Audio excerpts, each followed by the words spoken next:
ہم سجدے کے رفع الیدین کے بارے میں جاننا چاہتے ہیں، کیونکہ لوگ پریشان کر رہے ہیں اور کہتے ہیں کہ تم سجدے کے رفع الیدین کیوں نہیں کرتے، یعنی سجدوں کے درمیان رفع الیدین ہے یا نہیں ہے۔ بعض روایات میں بعض صحابہ نے، عبداللہ ابن عمر ہوں یا بعض دوسرے صحابہ نے، سجدے میں رفع الیدین کی نفی کی ہے، اور بعض روایت ابو موسیٰ اشعری غالباً ہیں اور دوسرے صحابہ ہیں، ان سے ملتا ہے کہ اللہ کے نبی صلی اللہ علیہ وسلم کو انہوں نے دیکھا کہ آپ نے سجدوں کے بیچ میں رفع الیدین کیا۔ غالباً وائل ابن حجر رضی اللہ تعالیٰ کی بھی روایت اس سلسلے میں ہے۔ اس بنیاد پر شیخ الالبانی وغیرہ علماء نے کہا ہے کہ کبھی کبھار سجدے میں بھی رفع الیدین کر لینا چاہیے، اس لیے کہ اگر اللہ کے نبی صلی اللہ علیہ وسلم نے کیا ہے تو ہمارے لیے بھی وہ عمل ہے۔ لیکن بعض صحابہ کا انکار کرنا بتاتا ہے کہ انہوں نے دیکھا تو آپ نے نہیں کیا، تو معلوم ہوا کہ انہوں نے کہا نہیں کرتے تھے، یعنی انہوں نے دیکھا آپ نے نہیں کیا، انہوں نے اس لیے کہا نہیں کرتے تھے۔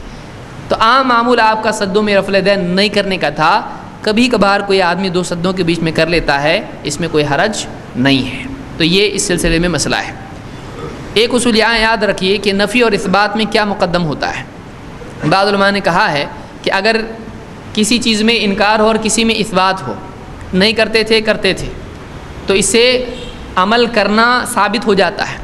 یہاں یہ یاد رکھیے کہ نفی سے انکار ہے، انکار کیا، اور اثبات کا مطلب اقرار کیا، تو اقرار غالب ہوتا ہے انکار پر، کیونکہ یہ بھی سچا ہے یہ بھی سچا ہے۔ لیکن یہاں بات یہ ہوتی کہ اس نے دیکھا نہیں کیا تو اس نے بھی سچ کہا، اس نے دیکھا کہ کیا تو اس نے کہا سچ کہا، تو اب نہ کرنا بھی ثابت ہوا اور کرنا بھی ثابت ہوا۔ سمجھ میں آ رہی بات؟ ہاں، اگر ایسا ہو کہ ایک راوی نے ایک بات چھوڑ دی، بتایا نہیں کہ کیا نہیں کیا، نہ انکار نہ اقرار، اور دوسرے راوی نے اقرار کیا کہ ہاں اللہ کے نبی صلی اللہ علیہ وسلم نے ایسا کیا، تو اس میں اقرار کو جمع کیا جائے گا کہ اس نے تو بتایا نہیں کچھ اور اس نے بتایا، تو یہ زائد علم ہے۔ دونوں میں فرق ہے، دونوں میں فرق ہے۔ نفی اور اثبات میں اثبات سے ثبوت ملتا ہے، ثابت ہوتی ہے بات، دوام کا ثبوت نہیں ملتا ہے اس میں، کیونکہ انکار اس کی بالمقابل موجود ہے کہ نہ کرنا بھی ثابت ہو رہا وہاں پہ۔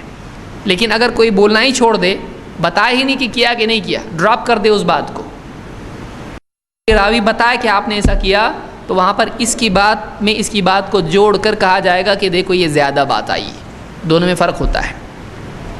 تو سجدے میں رفع الیدین کبھی کبھار نادر کر لینا چاہیے، دوام کے ساتھ ہمیشہ نہیں کرنا چاہیے، کیونکہ صحابی کا انکار کرنا، ان صحابہ کا انکار کرنا جو ہمیشہ آپ کے ساتھ رہتے تھے، بتاتا ہے کہ انہوں نے کتنی نماز ایسی دیکھی جس میں آپ نے نہیں کیا ہے۔